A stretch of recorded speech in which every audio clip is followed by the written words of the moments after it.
welcome back again to my channel. If you're new to this channel, my name is Florence. I'm a Cameroonian based in Japan. Today's video, oh my god, you see me guys, I'm just so happy because it's gonna be a story time. Okay, but before we get into this video, please go ahead and click the subscribe button, turn on your notification bell, like, share, comment.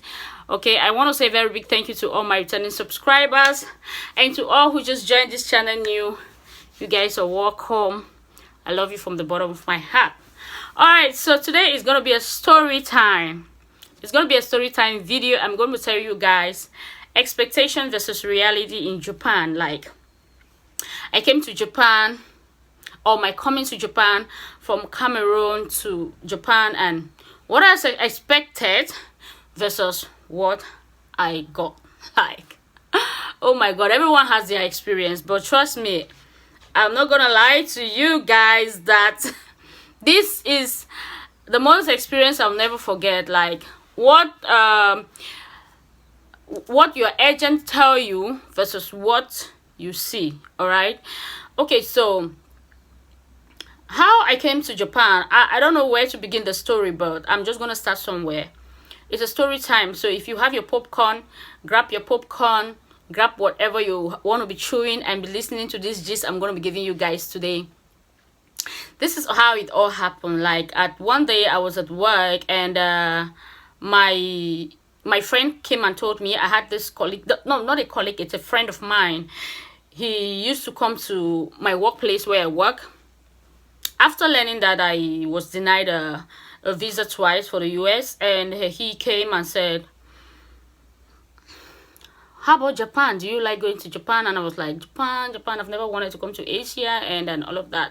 I told him, well, I really don't know. I really do not want to, you know, go to Asia, something like that.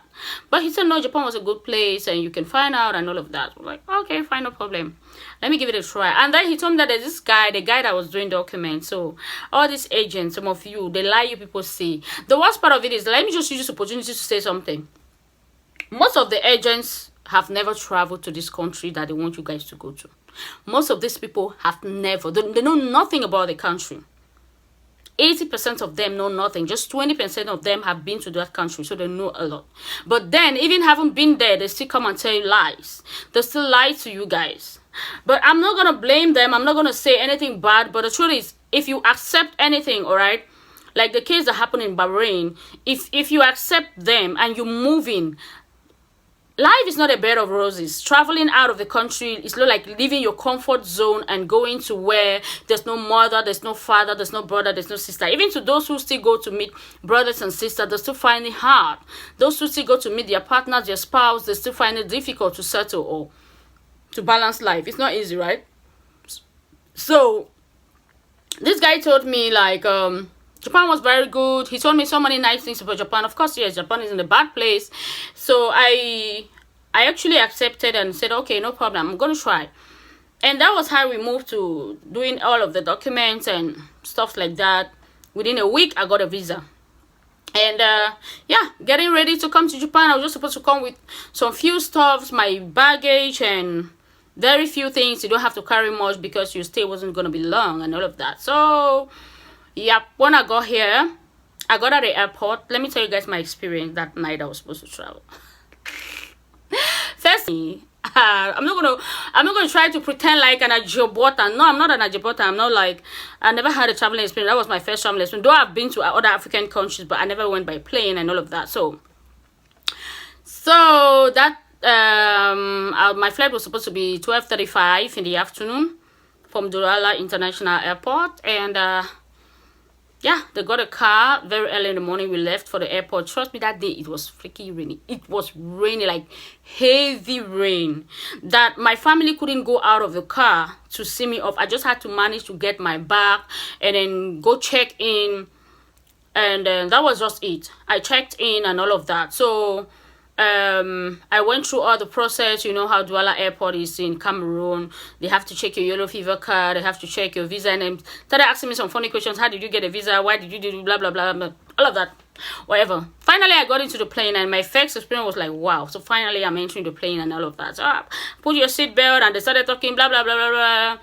Bam, the plane took off. And then we landed at Malabo. And we stayed there for some time, like 1 hour, and then took off for Ethiopia. And then Ethiopia, we took off for Hong Kong. Hong Kong, I took another flight now to Tokyo Narita. That was how I got to Tokyo Narita. So in Hong Kong, I met a friend. I met someone. I met a Nigerian in the plane that he had a permanent residence in Nigeria, in Japan. He was married to Japanese. So we got talking, and of course, I didn't know any Japanese. That was my first time coming to Japan. But there was this lady that was supposed to pick me up at the airport. So I didn't tell this guy that was somebody that's supposed to pick me up, because I told the guy, like, I don't know anybody. And the guy started like, okay, I'm going to help you and all of that. Trust me, the story for this guy is another story for another day. Any African you meet on your way, they always have a story to tell. Because this guy, finally, when I was telling people, like, I think I saw him twice after that. He started telling people, like, if he was not for him, like, I would have been deported. Hey, what did you do? Simply because you spoke Japanese to the custom officers. After my passport was already stamped, and the entry permit was stamped, and I was already inside. So they were checking my luggage, asking me, like, why am I carrying this? Why am I carrying? I was trying to tell them, like, I'm a woman, I need to change up and do all that things. And so this guy had to help me out in Japanese, but boom, he went and told people, like, if not for him, I would have been sent back. Okay, thank you very much anyway. Whatever, you helped. Agreed. So when I got out of a plane and exit and took my bag, and then the lady picked me up, it was kind of fun, and I was like, wow, finally abroad. And I was like, yeah, the feeling was good. Everywhere was clean, everywhere was nice, I had it good. And yeah, so my journey began. Like, when I settled down, went to the person that picked me up. After some days, I needed to go to the immigration. I needed to do some documents. That was where I knew that life is another phase in this world. I'm not going to say she's a bad person. She was a very good person to me till now. She's a good person for accommodating me. It wasn't easy. If someone accommodates you abroad, you got to say thank you to them. It's not easy. Like, now I also have my own house. I can accommodate people. So, but I know what it means, like, to accommodate people. So that was when my journey began. The struggles. It wasn't easy. It wasn't easy. And then catching the train in Japan, I knew nothing about how to use a train and how to do this and where to change station, which one is a local train and which one is an express train and all of that. There were times I would just enter the train, and there was a day I entered the train, I slept, and I woke up, like, before I woke up, I was hearing, we will soon be arriving at Narita Airport. Like, guys, am I going back to Cameroon? Anyway, so I woke up, I had to take a train back, and that it happened over and over and over and over and over again. I'm just going to be rushing over this story, you guys. So finally, I got a work permit, and I started working. My first job I worked in a company where they made onion, the processed onion. Guys, I was walking and crying. You know, when you're cooking, you know how onion can be painful in your eyes, and this one, you're actually walking, the whole place is onion. Like, I was walking and crying, like, and the worst part of it is you have to be standing. This is another experience that I never had. Like, where I was working in Cameroon, I used to sit, you know, just balance myself on my chair, and even to get up and take something was more than me. But I came to a place where you need to stand up for 9 hours, you need to stand up for 8 hours, and you'll be the one begging for overtime. You want overtime so that your money can be more. You want overtime so that you can make more money and all of that. So, guys, it wasn't easy. From there, I moved to another company where I was washing car spare parts and all of that. It was still the same. There are times I need to carry some very heavy parts. There are times I need to, oh my gosh, so it's not easy. I'm just doing this video like expectation versus reality. Okay, I felt like coming to Japan, I was coming to work in an office, like what this guy told me about. He said, no, you don't have to stress. What you do is, it's just the way the guy told me, like, if you come, once you are here, right, I had a mentality like, anything I do, like, even if I just carry water and give someone, I'll get paid. Like, I'll get paid huge amounts of money. I'll make, in fact, he told me, like, within 6 months I can make up to 10 million francs. I don't want to shout. He told me I can make up to 10 million francs within 6 months. Guys, even scammers here, they work hard to scam to get a kind of money. I'm not gonna lie. These guys lied to us. They told us so many bad things. They told us, they never told the people what they are coming to meet. They never prepared your mind. They told you so many positive, but then for me, I feel like it's not bad. Yes, it's not bad at all. They said all those things. They made me really work hard.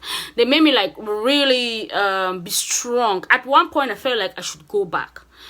Yeah, it wasn't easy. I felt like I should just go back. What am I doing? What is all this? Especially when you leave your home and you go somewhere you are not comfortable. And then I remember that I always talk about comfort. The only time you can succeed in life is when you move away from your comfort zone. The only time you can succeed in life is when you are out of your comfort zone. So I had to work hard. Work and work and work. Like my schedule was leaving the house 6 a.m. in the morning and returning like 10-11 p.m. in the night. I had no time to talk with my family. I had no time to do my own things. I had no time to even take care of myself. I used to have a very long grown beautiful hair, but no one to do my hair. And those are just some of the realities abroad. Those are just some of the realities that we experience. My expectations were coming to work in an office, coming to do little or no much work and making some good money. Another expectation was coming to live in a very big apartment, looking good. You know, sometimes you look at these things on movies and you think that you're going to come to live in a very big home. Yeah, back there in Cameroon, of course, we know we love big houses. So many people love big houses, but here in Japan the apartments are really small, though they have big apartments as well. But some of the apartments are really small that you can really you can't really enjoy it. Like for some of us who are used to living in big homes, we really find it difficult to manage little apartment, especially the kitchen space. If you're a mom, you know what I'm talking about. As a mother, you try hard to manage with the kitchen space of your house. So those are some of my expectations and realities in Japan. Life wasn't easy, but all the same, it's getting up to 4 years. Yep. Now, and I'm still standing tall and strong, and ooh, it's getting better by day. And another most difficult part of it is another expectation was I was actually expecting to come and see a lot of people speaking English. I never knew, like I had no clue of like coming to meet Japanese people will be speaking only Japanese. Guys, that's another expectation. The reality was you need to speak Japanese. I need to use a lot of gesture for me to ask. The little I know, I'll have to blend it, struggle before they can understand to help me. But thank God they are very nice people. Their hospitality is the top and they are very good. So they can actually help you with the little English you understand to take you to your destination. And yeah, that's just it.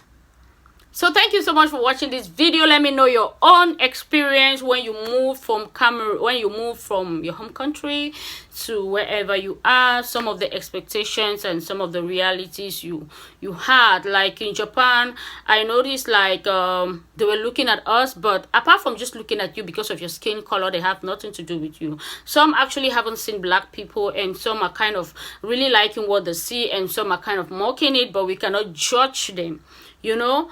Unlike us, we are very familiar with seeing people like them back home, like kids see them and they shout and all of that.